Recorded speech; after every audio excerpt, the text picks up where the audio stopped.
दोस्तों आ गई हूँ आप लोगों के लिए एक और नई कहानी लेकर। चलिए कहानी स्टार्ट करते हैं। अच्छी लगी तो प्लीज़ कहानी को लाइक और चैनल को सब्सक्राइब ज़रूर करना। वैसे कहानी आप लोगों को अच्छी ज़रूर लगेगी।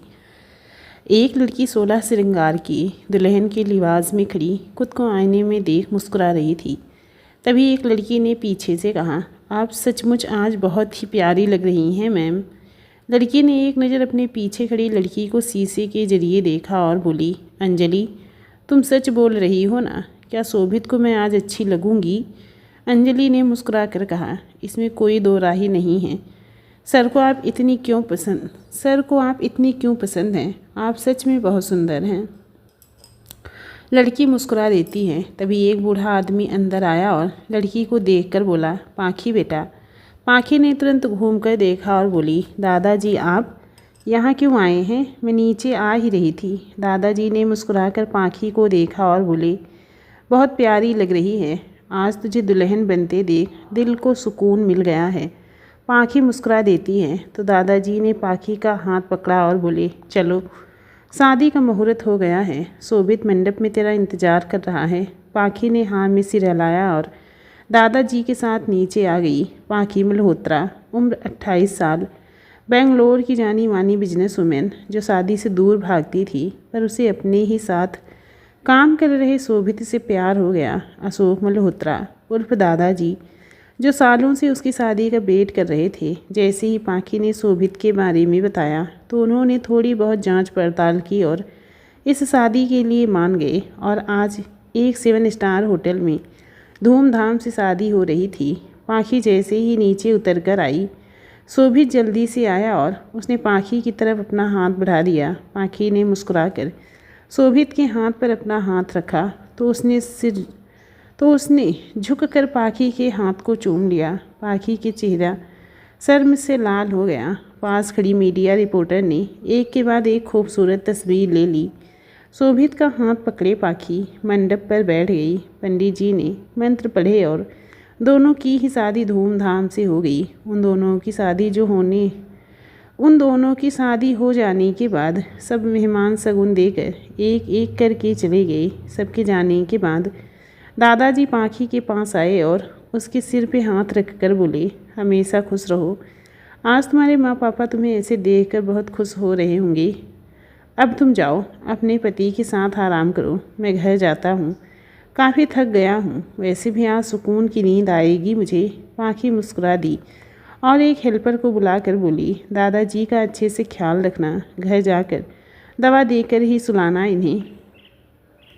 हेल्पर ने हाँ में सिर हिलाया और दादाजी को वहाँ से लेकर चला गया। तभी अंजलि पाखी के पास आई और बोली, चलिए मैम, मैं आपको आपके हनीमून स्वीट में छोड़ आती हूँ। अंजलि की बात सुनकर पाखी के शरीर में एक खुशी की लहर दौड़ गई। उसने मुस्कुराकर हाँ में सिर हिलाया और एक नज़र शोभित की तरफ डालकर वहाँ से चली गई। शोभित थोड़ी दूरी पे बैठा हाथ में शराब का गिलास लिए कुछ सोच रहा था। सबके जाने के काफ़ी देर बाद वो वहीं पर ही बैठा रहा। तभी एक लड़की आई और शोभित के हाथ से गिलास लेकर एक साइड रख दी और उसके कान में धीरे से बोली, आज की रात मुझ पर प्यार नहीं बरसाओगे? शोभित जैसे अपने होश में आया। वो बोला, कैसी बात कर रही हो? वो मेरा इंतज़ार कर रही होगी। लड़की हंसते हुए बोली, वो तो मैं भी कर रही हूँ। उसकी बात सुनकर शोभित खुद को रोक ना सका और उस लड़की के साथ उसके रूम में चला गया। इधर पाखी फूलों से सजे कमरे में बैठी अपने पति का इंतज़ार कर रही थी। उसके चेहरे की स्माइल जाने का नाम ही नहीं ले रही थी। कैंडल की लाइट में पूरा कमरा जगमगा रहा था। कमरे की दीवारों पर हार्ट शेप के बलून लगे हुए थे और बेड पर ज़मीन पर फूलों का डेकोरेशन हो रखा था। पाखी बेचैनी से अपने पति की राह देख रही थी। थोड़ी देर तक कोई नहीं आया तो वो उठकर बाहर जाने के बारे में सोचने लगी। पर जैसे ही वो उठने लगी वैसे ही रूम का गेट खुल गया। पाखी की धड़कनें बहुत तेज़ी से चलने लगी। एसी रूम में भी उसकी हथेली में पसीने आने लगे। वो इंसान चलता हुआ पाखी के बेड तक आ गया। उसके कदम लड़खड़ा रहे थे जैसे वो नशे में हो। उस इंसान ने अपना कोट उतार कर पास के सोफे पे फेंक दिया और पाखी के पास आकर बैठ गया। पाखी जो बहुत ज़्यादा शर्मा रही थी, उसने अपनी आंखें बंद कर ली। नशे में धुत आदमी ने एक नज़र घूंघट में बैठी पाखी को देखा और मुस्कुरा दिया। उसने आगे बढ़कर पाखी के घूंघट को उठाया और उसके चेहरे को देखने लगा, पर कमरे में कम रोशनी और ज़्यादा नशे में होने की वजह से वो सही से उसका चेहरा नहीं देख पा रहा था। पर उसे ये एहसास था कि उसके साथ जो भी है वो है बहुत खूबसूरत। उसके चेहरे पे अपने आप स्माइल आ गई। उसने आगे बढ़कर पाखी के होंठों पे अपने होंठ रख दिए और उसे डीप किस करने लगा। पाखी जो पहले शर्मा रही थी, वो भी उस किस से खुद को पिघलता हुआ महसूस करने लगी और खुद भी लौटकर उस आदमी को किस करने लगी। पाखी को किस करने के बाद उस आदमी का खुद पर कोई कंट्रोल नहीं रह गया था। उसने पाखी की किस करते हुए ही उसके शरीर से उसके गहने निकाल कर फेंकने शुरू कर दिए। पाखी ने मदहोशी में अपनी आंखें खोली, पर उसकी आंखें अपने आप बंद हो गई। सारे गहने निकाल देने के बाद उस आदमी ने अपनी उंगली पाखी के माथे से चलाते हुए उसके गले तक ले आया और उसके बाद उसने अपनी उंगली और भी नीचे की तरफ बढ़ा दी। पाखी बेचैनी से अपने होंठ काटने लगी। ये देख आदमी और भी ज़्यादा पाखी को पाने के लिए मचल उठा। उसने जल्दी से पाखी के ब्लाउज़ को उसके तन से अलग कर दिया और उसके शरीर को चूमने लगा। पाखी के मुंह से उस आदमी की हर किस से, हर बाइट से आवाज़ निकल रही थी, जिससे दोनों ही अपना कंट्रोल खोते जा रहे थे। आदमी ने जल्दी से अपनी शर्ट उतारी और पाखी को खुद के सीने से लगा लिया। ये एहसास दोनों के दिल में ही जगह बना गया। अब दोनों ही एक दूसरे को खुद का होने से रोक नहीं पा रहे थे। इस बीच धीरे धीरे कर कैंडल्स भी बुझने लगी थी। अंधेरे ने और भी ज़्यादा जगह ले ली थी। दोनों अब सही से एक दूसरे की शक्ल भी नहीं देख पा रहे थे। उस आदमी ने पाखी को अपनी गोद में बिठाया और उस पर फिर से अपना प्यार बरसाने लगा। उसके किस कहते हुए उसने पाखी का लहंगा भी उसके तन से अलग कर दिया। पाखी उस आदमी को बाहों में खुद को डुबे लेना चाहती थी और वो आदमी पाखी के हर अंग के साथ खेलकर उसकी बेचैनी और भी ज़्यादा बढ़ा रहा था। पाखी की सांसें अब उस आदमी के प्यार से उखड़ने लगी थी। उसकी बेकरारी देख वो आदमी भी खुद को रोक नहीं पाया। उसने पाखी को बिस्तर पर लिटाया और खुद अपने कपड़े उतार उसके ऊपर आ गया। उसने एक बार फिर पाखी के होंठों को जी भर कर किस किया। पाखी की आंखें अपने आप ही बंद होती चली गई। उसके बाद उसने पाखी के कॉलर बोन पे किस की बरसात कर दी, जो पाखी को बेकरार कर गई। उसने नीचे बढ़ते हुए पाखी के शरीर के हर हिस्से को किस किया और फिर खुद उसके ऊपर लेट उसमें समाता चला गया। पाखी के मुंह से आवाज़ निकल पाती उससे पहले ही उसके होंठ आदमी के होंठों के गिरफ्त में आ चुके थे। दोनों उस पल में खोए हुए थे। पाखी ने उस आदमी को कसकर पकड़ रखा था, वहीं वो आदमी अभी भी उस पर अपना प्यार बरसा रहा था। लगभग आधे घंटे के सफ़र के बाद वो आदमी पाखी के ऊपर ही लेट गया। पाखी ने उसे अपनी बाहों में भर लिया और उसके कंधे पर किस करके बोली, आई लव यू शोभित। ये सुनकर आदमी एकदम से पाखी को देखने लगा, पर पाखी आंखें बंद की अभी भी एहसासों में गुम थी। वो आदमी अचानक ही पाखी के ऊपर से हट गया। पाखी उस आदमी के हटते ही उसके हाथ पर सिर रख कर लेट गई और बोली, आज मैं बहुत खुश हूँ कि मैं पूरी तरह से तुम्हारी हो गई। इतना बोल उसने आदमी के सीने पे किस कर लिया। आदमी ने भी उसे बाहों में भर लिया। दोनों ही थोड़ी देर में ही एक दूसरे के आगोश में सपनों की दुनिया में खोते चले गए। करीब 6 बजे पाखी की आँख खुली तो उसने मुस्कुराकर अपनी नींद भरी आँखों से एक नज़र अपने पास लेटे आदमी को देखा तो उसकी आंखें हैरानी से बड़ी हो गई। वो झटके से उठकर बैठ गई। उसने खुद को देखा तो उसने उसको देखा तो वो सो रहा था। ये देखकर पाखी घबरा गई और वो डर के मारे कांपने लगी। उसने अपने कपड़ों को समेटा और बाथरूम की तरफ भाग गई। उसने शावर के नीचे खड़ी हो गई और रोने लगी। उसने रोते हुए खुद से कहा, अगर ये शोभित नहीं था तो शोभित रात भर कहाँ था? वो कमरे में क्यों नहीं आया? अब मैं क्या करूं? मुझे शोभित को सब कुछ बता देना चाहिए, पर अगर उसने सब जानकर उसने मुझे छोड़ दिया तो मैं क्या करूंगी? कैसे रहूंगी उसके बिना? नहीं, मैं उसे कुछ नहीं बताऊंगी। मैं उसके साथ चीटिंग नहीं कर सकती। मुझसे बहुत बड़ी गलती हो गई। ये सब नहीं होना चाहिए था। मैं शोभित को बताकर अपनी गलती की माफ़ी मांग लूँगी। ये सोचकर पाखी के सिर में दर्द हो रहा था। उसने अपने सिर को झटका और खुद को शांत करने की कोशिश की। उसने शावर बंद किया और खुद को साफ कर उसने अपने कपड़े बदल लिए और बाथरूम से बाहर आ गई। उसने एक नज़र उस आदमी को देखा जो अभी भी सो रहा था। उसकी आंखों में नमी आ गई। उसने खुद आंसू साफ किए और वहाँ से दबे पांव चली गई। बाहर आने के साथ ही उसने ड्राइवर को कॉल किया और गाड़ी आते ही उसमें बैठकर चली गई। वो परेशानी से अपने घर पहुंची और शोभित को ढूंढने लगी, पर शोभित कहीं भी नहीं था। ये देखकर पाखी को घबराहट होने लगी थी, क्योंकि शोभित होटल के रूम में भी कहीं नहीं था और घर पर भी कहीं नहीं था। उसके चेहरे की परेशानी साफ दिखाई दे रही थी। तभी वहाँ पर दादाजी आते हैं और बोले, पाखी बेटा, तुम इतनी जल्दी क्यों आ गई और शोभित कहाँ है? पाखी ने अपने आप को संभालते हुए कहा, दादू, ऑफिस में कुछ ज़रूरी काम आ गया था तो शोभित वहाँ चला गया। मैं भी बस चेंज करके ऑफिस ही जा रही हूँ। दादाजी ने मुस्कुरा कर कहा, ठीक है बेटा, अब मैं भी गांव जाऊँगा। पाखी ने कहा, दादू कुछ दिन तो रुक जाइए ना। दादू ने मुस्कुरा कर कहा, नहीं बेटा, अभी नहीं रुक सकता। मेरा तो तुम्हें पता ही है, मेरा शहर में मन नहीं लगता। पाखी ने ज़बरदस्ती दादू को रोकने की कोशिश नहीं की, क्योंकि उसे अभी शोभित से बात करने की जल्दी थी। उसने कहा, ठीक है दादू, आपको जैसा ठीक लगे वैसा कीजिए, पर अपना ध्यान रखिएगा। इतना बोल उसने दादू को गले से लगा लिया और अपने कमरे की तरफ बढ़ गई। दादू को उसका बदला व्यवहार अजीब लगा, पर उन्होंने सोचा शायद अभी शादी की थकावट होगी, इसीलिए ऐसा कर रही है। ये सोचकर दादू भी अपने कमरे में चले गए। थोड़ी देर बाद वो गांव के लिए निकल गए। पाखी ने खुद को कमरे में बंद कर लिया और शोभित के बारे में सोचने लगी। उसने अपना फ़ोन उठाया और शोभित को फ़ोन मिलाने लगी, पर शोभित ने उसका फ़ोन नहीं उठाया। ये देखकर उसे खुद पर गुस्सा आया और परेशान हो गई। फ़ोन को देखकर वो उसने गुस्से में कहा, शोभित, पिक अप द डैमेड। वहाँ कहाँ हो तुम? क्या तुमने सब कुछ देख लिया? अगर देख लिया है तो मेरी बात बिना सुने तुम कहाँ जा सकते हो? मैंने कुछ नहीं किया, मुझे नहीं पता वो कैसे हो गया। शोभित, प्लीज़ एक बार मुझसे बात तो करो।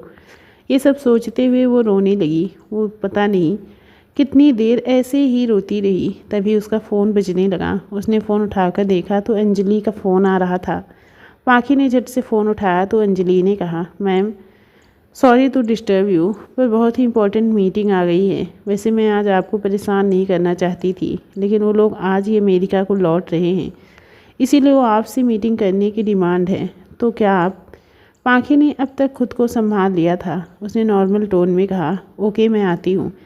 तुम सब तैयारी करके रखना, क्योंकि मैं ज़्यादा देर तक ऑफिस में नहीं रुकूंगी। मीटिंग होते ही वापस आ जाऊंगी। अंजलि ने मुस्कुरा कर कहा, जी मैम, मैं समझ सकती हूँ।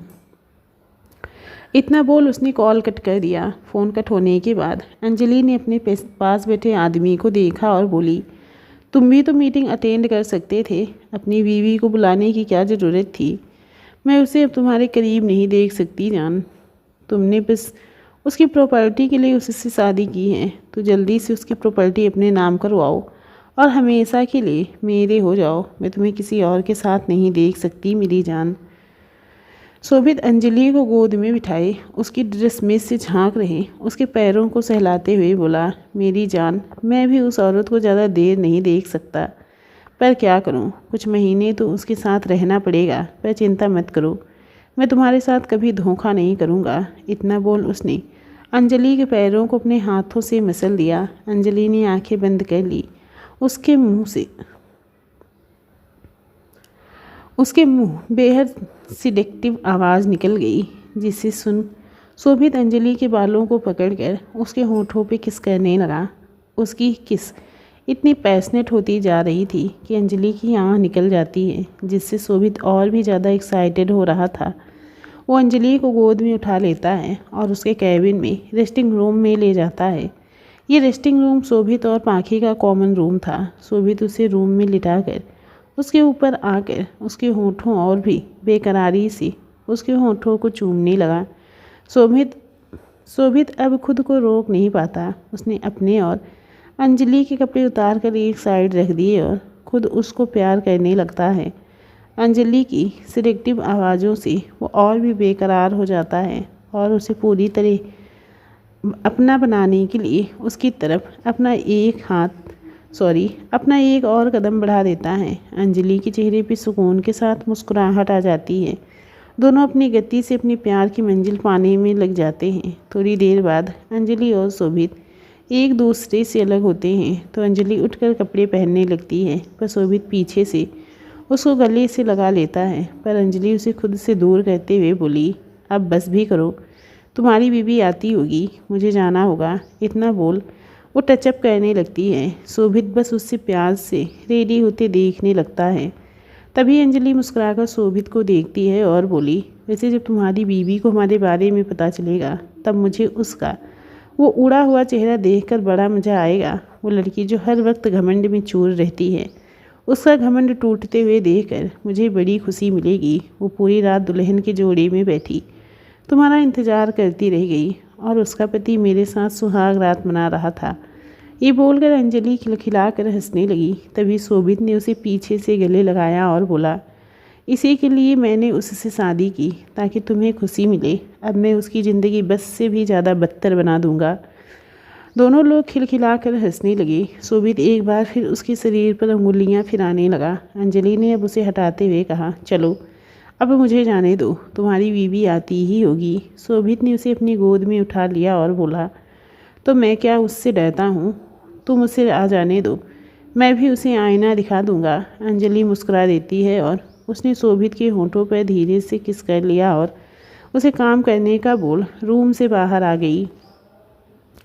इधर पाखी ने खुद को शांत किया और ऑफिस के लिए तैयार होकर निकल गई। वो जैसे ही ऑफिस पहुंचती तो सब लोग खड़े होकर उसे मॉर्निंग विश करने लगे। आज पाखी बिल्कुल भी अलग लग रही थी। उसने रेड कलर का सूट पहना था, मांग में सिंदूर, हाथों में लाल रंग की चूड़ियाँ भर भर कर, हाथ मेहंदी, गले में मंगलसूत्र, होठों पे लाल लिपस्टिक। वो बहुत ही प्यारी लग रही थी।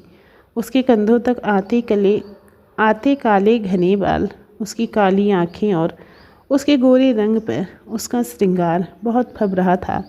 आज वो अपने घमंडी और गुस्सैल नेचर से बहुत ही ज़्यादा अलग लग रही थी, पर उसकी आंखों की उदासी वो चाह कर भी छिपा नहीं पा रही थी। तभी उसके कान में एक आवाज़ आई। एक एम्प्लॉय ने दूसरे एम्प्लॉय से कहा, कल ही तो मैडम की शादी हुई और देखो आज ही दोनों मियाँ बीवी ऑफिस आ गए। मैडम को तो फिर भी लेट हो गया, पर सर तो हमसे भी पहले आ गए थे। इन दोनों हस्बैंड वाइफ में काम के लिए जुनून देखकर मुझे फ़ख्र महसूस होता है। दूसरे एम्प्लॉई ने कहा, सही कह रहा है यार तू, इन दोनों के दोनों एक दूसरे से प्यार भी कितना करते हैं। ऑफिस में हमेशा एक दूसरे का हाथ थामे रहते हैं, पर काम के टाइम पर ये लोग प्रोफेशनल हो जाते हैं। पर फिर ये बात मुझे खटक रही है कि चाहे कोई कितना भी प्रोफेशनल हो, शादी के दूसरे दिन कैसे कोई आ सकता है। कहीं ऐसा तो नहीं सर की गाड़ी ज़्यादा देर चल ना पाई और निराश हो गए दोनों मियाँ बीबी ऑफिस में आ गए। ये सुनकर आसपास के एम्प्लॉय भी मुंह पर हाथ रख कर हंसने लगे। पाखी ने सब पर एक नज़र डाली और वो सब चुप हो गए। पाखी तेज कदमों से अपने कैबिन की तरफ बढ़ गई। ये जान उसको थोड़ी संतुष्टि मिली थी कि शोभित ऑफिस में है। पहले वो शोभित के ही कैबिन में जा रही थी, पर कुछ सोचकर वो अपने कैबिन में चली गई। पाखी के कैबिन में जाते ही अंजलि भी उसके कैबिन में नॉक कर अंदर आकर बोली, गुड मॉर्निंग मैम। पाखी ने अंजलि को देखा और बोली, शोभित अपने कैबिन में है क्या? अंजलि ने हाँ में सिर हिला दिया तो पाखी ने फ़ोन उठाया और एक प्रेस करके फ़ोन उठाने का वेट करने लगी।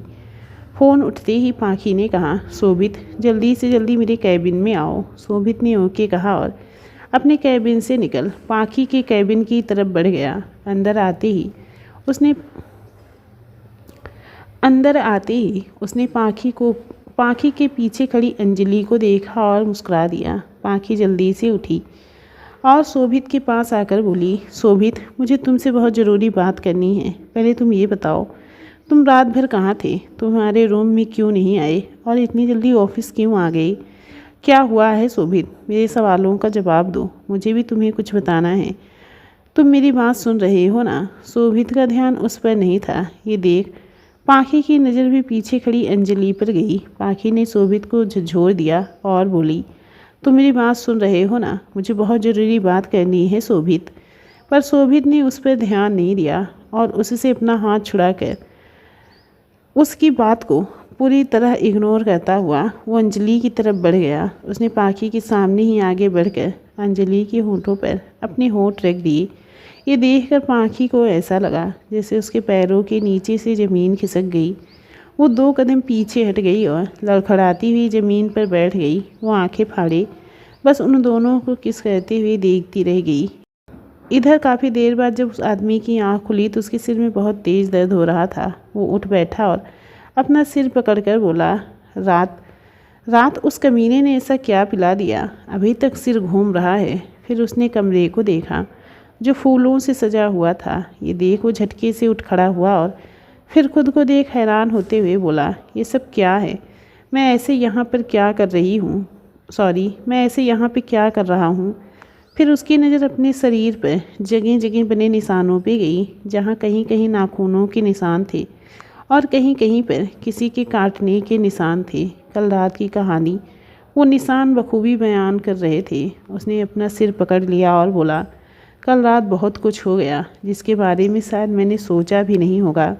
इतना बोल वो अपने आसपास अपना फ़ोन ढूंढने लगा पर वो उसे कहीं नहीं मिला। वो अपने कपड़े जल्दी से पहनने लगा। तभी इसके हाथ में एक झुमकी आ गई जिसे देख उसे रात के बारे में सब याद आने लगा। उसके पूरे शरीर में एहसासों की लहर दौड़ गई। उसने अपने सिर को झटका और अपने कोट में से फ़ोन निकालकर उसने एक फ़ोन मिला दिया। फ़ोन उठते ही उसने कहा, तुमने कल क्या किया था मेरे साथ? मुझे कुछ भी याद नहीं है। दूसरी तरफ से हंसते हुए आवाज़ आई, तो मैं तेरे साथ थोड़ी ना था जो मुझे याद होगा। जो किया है वो तूने किया होगा। बस मुझे एक बात बता दे कि तूने किया क्या उसके साथ? क्योंकि जिस कमरे में तेरे लिए लड़की का मैंने इंतज़ाम किया था उस कमरे में तो तू पहुंचा ही नहीं था। तो तू किस कमरे में पहुंच गया? कौन खुशनसीब लड़की है जिसे गंधर्व माथुर ने अपनी पहली रात दे दी? ये सुनते ही गंधर्व की नज़र कमरे में चली गई जो शायद किसी कपल के लिए सजाया गया था। ये देखकर गंधर्व को कुछ अजीब लगने लगा। उसने बिना कुछ कहे फ़ोन कट कर दिया। वो जल्दी से उस रूम से बाहर चला गया। उसके बाहर आते ही किसी को कॉल किया और बोला, गाड़ी लेकर आओ। दूसरी तरफ बिना कोई बात सुने उसने कॉल कट कर दी। वो होटल से बाहर आया तो उसका सेक्रेटरी गाड़ी में बैठा उसी के आने का इंतज़ार कर रहा था। गंधर्व गाड़ी में बैठा और सेक्रेटरी से बोला, पता करो कल यहाँ पर किस कपल के लिए रूम सजवाया गया था और याद रखना लड़की की हर छोटी से छोटी डिटेल मुझे चाहिए। सेक्रेटरी हैरानी से गंधर्व को देखने लगा तो गंधर्व ने कहा, मेरी शक्ल देखना बंद करो। तुमसे जो काम करने को कहा गया है वो करो जेड। सेक्रेटरी ने जल्दी से हाँ में सिर हिलाया और गाड़ी आगे बढ़ा दी। गंधर्व ने अपनी आंखें बंद कर ली। उसको कल रात जो हुआ था उसके बारे में सब कुछ याद आने लगा। ना चाह कर भी उसके चेहरे पे सुकून की लकीरें उभर आई थी। उसके दिल और दिमाग पर उस लड़की की छुअन बस चुकी थी। उसने झटके से अपनी आंखें खोली और बोला, मुझे हॉस्पिटल लेकर चलो। सेक्रेटरी ने परेशानी से कहा, सर कोई परेशानी है क्या? गंधर्व ने बिना किसी भाव के कहा, मुझे ऐसा लगता है जैसे मेरे दोस्त ने मुझे कोई ड्रग दिया था जिस वजह से मैं अपने ऊपर कंट्रोल खो चुका था और वो सब कर बैठा। और कल रात के बारे में सोचते ही अभी भी मुझे बेचैनी हो रही है। सेक्रेटरी ने गहरी सांस ली और बोला, यस सर, उसने सच में आपको ड्रग्स दिया था क्योंकि आज तक आप किसी लड़की के करीब नहीं गए थे और वो आपको इस चीज़ का एक्सपीरियंस कराना चाहता था। वो ये भी जानते थे कि आप शराब के नशे में ऐसे ही किसी लड़की के करीब नहीं जाओगे, इसीलिए उसने अपनी आपकी ड्रिंक में ड्रग्स मिला दिया था जिससे आप अपने आपे को रोक ना सको। ये सुनकर गंधर्व ने गुस्से से गाड़ी पे अपना हाथ मार दिया और बोला, दीपक, और तुम सब कुछ जानकर भी अनजान बने रहे। सॉरी, वो कहता है दीपक, और तुम सब कुछ जानकर भी अनजान बने रहे, मुझे ऐसे ही किसी के पास जाने दिया। दीपक ने एक साइड गाड़ी रोकी और घूम कर देखा, गंधर्व को देखा और सीरियस होकर बोला, क्योंकि मैं भी चाहता था तुम किसी के करीब जाओ। मैं तुम्हें अतीत की यादों से बाहर आते हुए देखना चाहता हूँ। कब तक खुद को किसी और की सज़ा देते रहोगे? मैं तुम्हारा दोस्त हूँ और तुम्हें ऐसे नहीं देख सकता। ये सुनकर गंधर्व ने गहरी सांस ली और बोला, दीपक, कुछ अतीत की यादें भूली नहीं जा सकती। एक बार फिर कहूँगा, तुम दोनों ने ठीक नहीं किया, क्योंकि मैं तुम लोगों की प्लान की गई लड़की के पास नहीं गया था, बल्कि किसी के हनीमून स्वीट में चला गया और किसी की होने वाली हसीन रात को शायद बर्बाद कर दिया। ये सुनकर दीपक आंखें फाड़े गंधर्व को देखने लगा, पर गंधर्व बिना किसी भाव के सामने देखता रहा। दीपक के पास कुछ नहीं था बोलने को। उसने खुद को नॉर्मल किया और गाड़ी ड्राइव करने लगा। उस गाड़ी में पूरी तरह से सन्नाटा छा गया।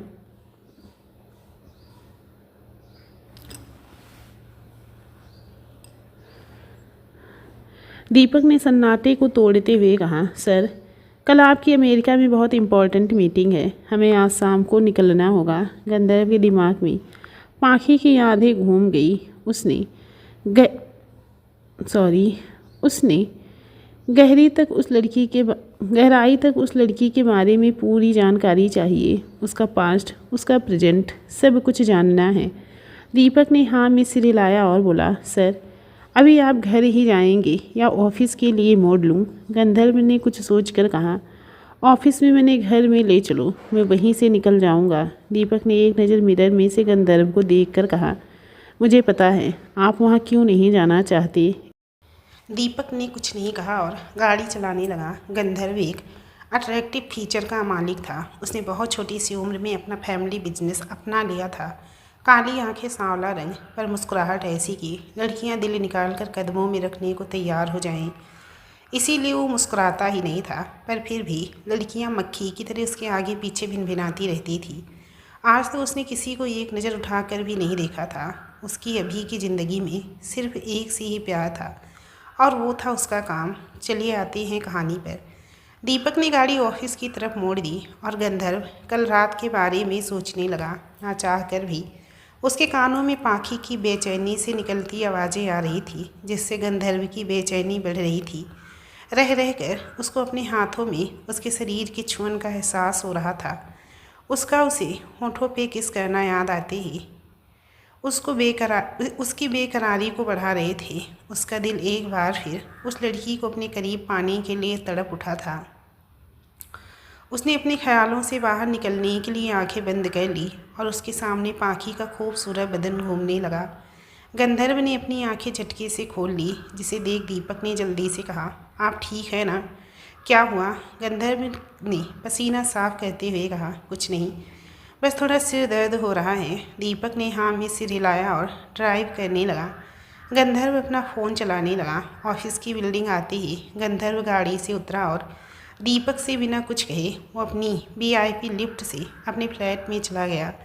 दीपक उसे हैरानी से जाता हुआ देखने लगा। गंधर्व जल्दी से अपने रूम में गया और कुछ ढूंढने लगा। जल्दी ही उसके हाथ में एक वायलिन मिल गया। उसने अपनी आंखें बंद की और उसे बजाने लगा। उसकी आंखों के सामने पाखी की धुंधली छवि दिखाई देने लगी, पर अब उसके चेहरे पे एक सुकून भरी स्माइल थी।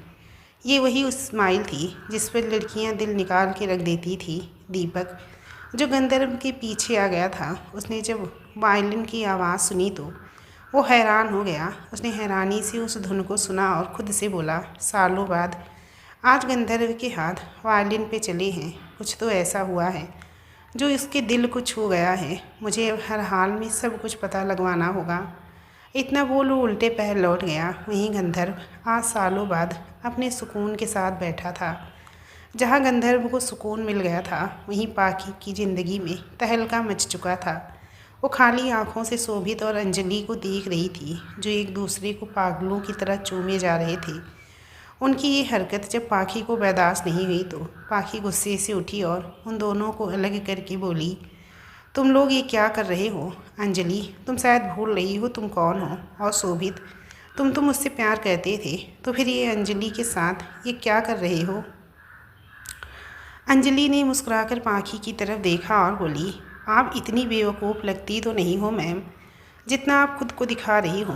अगर आपको अभी भी समझ नहीं आया तो मैं आपको बता दूं, मैं आपके पति की गर्लफ्रेंड हूँ। शोभित ने भी अंजलि की कमर को पकड़ा और बोला, बहुत घमंड है ना अपने पैसों पर और अपनी खूबसूरती पर। अब देखो कैसे दोनों को ही चकनाचूर करता हूँ, क्योंकि ना पैसे से तुम मुझे अपना पाओगी और ना ही अपनी खूबसूरती से मेरे बिस्तर तक पहुँच पाओगी। अंजलि शोभित की बात पर हंसने लगी। उसकी हंसी देखकर पाखी को गुस्सा आ गया, तो उसने अंजलि को मारने के लिए हाथ उठा लिया और गुस्से से बोली, यू बिच, मैं तुम्हें नहीं छोड़ूंगी। शोभित ने हाथ को पकड़ते हुए कहा, ये गलती से भी मत करना, वरना मेरी ज़िंदगी को चोट पहुंचाने के चक्कर में तुम्हारी ज़िंदगी को जहन्नुम बना दूंगा। पाखी आंखें फाड़े शोभित को देखने लगी, तो अंजलि ने पाखी के चेहरे की तरफ देखा और बोली, आपको एक और बात बतानी है। कल जिस पति के इंतज़ार में तुम 16 श्रृंगार करके बैठी थी, वो रात भर मेरी आगोश में था। ये सुनकर पाखी का दिमाग बिल्कुल ब्लैंक हो गया। वो क्या बोले? सब कुछ तो उसकी समझ से बाहर था। वो बस आंखें फाड़े दोनों को देखने लगी और वो कांपती आवाज़ में बोली, तुमने ये सब क्यों किया? क्या बिगाड़ा था मैंने तुम्हारा? शोभित ने अंजलि को खुद से थोड़ा दूर किया और पाखी के पास आकर उसके बालों को पकड़कर बोला, ये मेरी अंजलि की हर बेइज्जती की सज़ा है। जितनी बार भी तुमने उसे सबके सामने बेइज्जत किया, उससे कहीं ज़्यादा मैं तुम्हें बेइज्जत करूँगा। बहुत घमंड है ना तुम्हें अपने स्टेटस पर। अब तुमसे तुम्हारा ये स्टेटस छीन कर ही चैन से बैठूँगा। तुम्हारी इस खूबसूरती को रोज़ तुम्हारी असलियत दिखाऊँगा। देखता हूँ कैसे तुम रोकोगी। पाखी को सब सुनकर गुस्सा आ गया। उसने गुस्से से कहा, हाँ तो क्या गलत किया मैंने? मेरी नौकरी करती है तो मेरा इसे डांटने का भी हक है। और रही बात मेरे स्टेटस की, तो अपनी मेहनत पर इस स्टेटस को पाया है। देखती हूँ कैसे इसे तुम मुझसे छीनते हो। उसकी बात सुनकर शोभित और भी ज़्यादा गुस्से में आ गया। उसने गुस्से से कहा, हाँ तो अगर कोई तेरे साथ काम करता है तो उस इंसान पर जब चाहे हाथ नहीं उठा सकती? तो जब चाहे उसे उसका स्टेटस नहीं बता सकती? तुझे क्या लगता था कि सिर्फ अंजलि ही मुझे पसंद करती थी? नहीं, मैं भी उसे बहुत प्यार करता था, पर तूने मुझे पाने के लिए अंजलि से मेरा सौदा पैसों से किया, तो मुझे लगा क्यों न तेरे पैसे ही हथियार लिए जाएं। फिर क्या था, हो गया मुझे तुमसे प्यार, पर पैसों के लिए। इतना बोल वो और अंजलि ज़ोर ज़ोर से हंसने लगी। पाखी गुस्से से चीख कर बोली, मैं तुम्हारे ये मंसूबे कायम नहीं होने दूंगी। मैं तुम्हें अपनी ज़िंदगी से निकाल कर फेंक दूंगी। Just wait and watch. Shobhit ने गुस्से से पाखी के चेहरे को पकड़ लिया और अपने हाथ से उसके चेहरे को गुस्से से छूकर बोला, ये कोशिश भी करके देख ले, क्योंकि कामयाब तो तू नहीं हो पाएगी। इसकी वजह तेरा वो बुढ़ा दादा और वसीयत है। मेरी बात पर विश्वास ना हो तो बात करवा ले। इतना बोल शोभित ने पाखी के चेहरे को झटके से छोड़ दिया, जिससे टेबल की नोक पाखी की कमर में चुभ गई। पाखी के पूरे शरीर में दर्द की लहर उठ गई, पर उसने अपने दर्द को बर्दाश्त करते हुए कहा, शोभित, तुमने मेरे साथ बहुत गलत किया है। तुम्हें इसके लिए कभी माफ़ नहीं करूँगी। शोभित उसकी बात सुनकर ज़ोर ज़ोर से हंसने लगा और बोला, तुमसे माफ़ी लेना भी कौन चाहता है? अरे किसने तुझे ऑफिस संभालने की जिम्मेदारी दी? अगर एक काम कर, तू घर जाकर आराम कर, ऑफिस में संभाल लूँगा। पाखी शोभित को देख दांत पीसते हुए बोली, लग रहा है तुम्हारा दिमाग ठिकाने पर नहीं है। तुमने मुझे क्या समझ रखा है? अब तुम्हें तुम्हारी औकात दिखाऊंगी। पाखी मल्होत्रा क्या चीज़ है? तुम दोनों उल्टी गिनती शुरू कर दो, क्योंकि तुम्हें जब तक बर्बाद नहीं कर दूंगी चैन से नहीं बैठूंगी। ये बोल वो कैबिन से बाहर जाने लगी, पर ये सुन शोभित ने उसकी कमर को पकड़ लिया और उसने उसकी कमर को जोर से मसलते हुए कहा, तुझे क्या लगता है मैंने शादी तुझसे अपने प्यार की वजह से की है?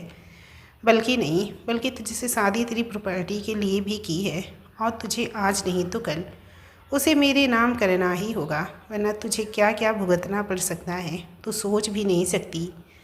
पाखी की उसी जगह चोट लगी थी जहाँ शोभित उसकी पीठ को मसल रहा था। उसने शोभित को खुद से दूर करते हुए कहा, तुम पागल हो चुके हो। शोभित ने हंसते हुए कहा, नहीं मेरी जान, पागल मैं नहीं, बल्कि तुम्हें मैं करके छोड़ूंगा। इतना बोल उसने पाखी को ज़मीन पर धक्का दे दिया और अंजलि के पास चला गया। उसने अंजलि को कसकर गले लगाया और बोला, तुम जाओ अपना काम करो, मैं अपनी बीवी को थोड़ा समझा कर आता हूँ। अंजलि ने शोभित के कॉलर को कसकर पकड़ा और बोली, शोभित एक बात याद रखना, तुम सिर्फ मेरे हो। अगर तुम उसके करीब भी गए तो मैं तुम्हें जान से मार दूंगी। शोभित ने उसके होंठों पे उंगली फिराते हुए कहा, जान तो तुम मेरी पहले ही ले चुकी हो, अब क्या लगी, और तुम चिंता मत करो। अब क्या लोगी, और तुम चिंता मत करो। मैं ऐसी घमंडी लड़की के साथ कुछ करने के बारे में सोच भी नहीं सकता। ये सुनकर पाखी के शरीर के रोंगटे खड़े हो गए। अचानक ही उसे कल की बात याद आ गई। कल की बात याद आते ही उसमें कुछ हिम्मत सी आ गई।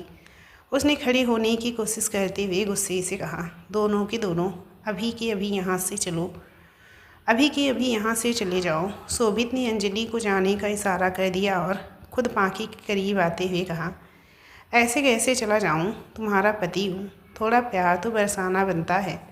इतना बोल वो पाखी के करीब आ गया। उसने पाखी के चेहरे को कसक कर पकड़ा और उसके होठों की तरफ देखने लगा। पाखी को जैसे ही कुछ समझ आया तो वो हैरानी से शोभित को देखने लगी। शोभित पाखी के होठों की तरफ झुकने लगा। पाखी ने अपना चेहरा घुमाना चाहा। दोस्तों सॉरी, थोड़ा सा सांस चढ़ जाती है इसीलिए। पाखी ने अपना चेहरा घुमाना चाहा, पर शोभित ने उसके चेहरे को पकड़ लिया और अपने होठों की जगह अपने हाथों से पाखी के होठों को मसलने लगा। पाखी को शोभित की हरकत से बहुत ज़्यादा दर्द हो रहा था, पर शोभित को इससे बहुत ज़्यादा मज़ा आ रहा था। उसने और भी ज़्यादा बुरी तरह से उसके होठों को मसलना शुरू कर दिया। अब उसके नाखून भी उसके होठों पे जख्म कर रहे थे, जिस वजह से उसके होठों से खून निकलने लगा था। पाखी की आंखों से आंसू निकलने लगे, पर शोभित तो पत्थर दिल हो चुका था। वो लगातार उसके होठों को अपने अंगूठे से मसल रहा था। पाखी का कैबिन साउंड प्रूफ था, किसी को कुछ भी सुनाई नहीं दे सकता था। पाखी अंदर से तो सब कुछ देख सकती थी, पर बाहर से कोई भी अंदर का कुछ भी नहीं देख सकता था। बस इसी का फ़ायदा शोभित उठा रहा था। पाखी का दर्द जब बर्दाश्त से बाहर हो गया तो उसने शोभित को पीछे की तरफ धक्का देते हुए कहा, शोभित मुझे बहुत दर्द हो रहा है। शोभित ने मुस्कुराकर पाखी के होठों को देखा और बोला, अब लग रहा है ना कि मैंने तुम पर कितना प्यार बरसाया है। तुम्हारे होंठ भी मेरे प्यार की वजह से सूज गए। इतना बोल शोभित ने पाखी को पीछे की तरफ धक्का दे दिया और मुस्कुराते हुए बाहर चला गया। शोभित के धक्का देने की वजह से पाखी लड़खड़ा गई, पर वो ज़्यादा देर खड़ी ना हो सकी और अपने होठों को पकड़ के ज़मीन पे बैठ गई। वो फपक कर रो पड़ी। उसके कानों में शोभित की बातें गूंजने लगी। अब वो और ये छलावा बर्दाश्त नहीं कर पाई।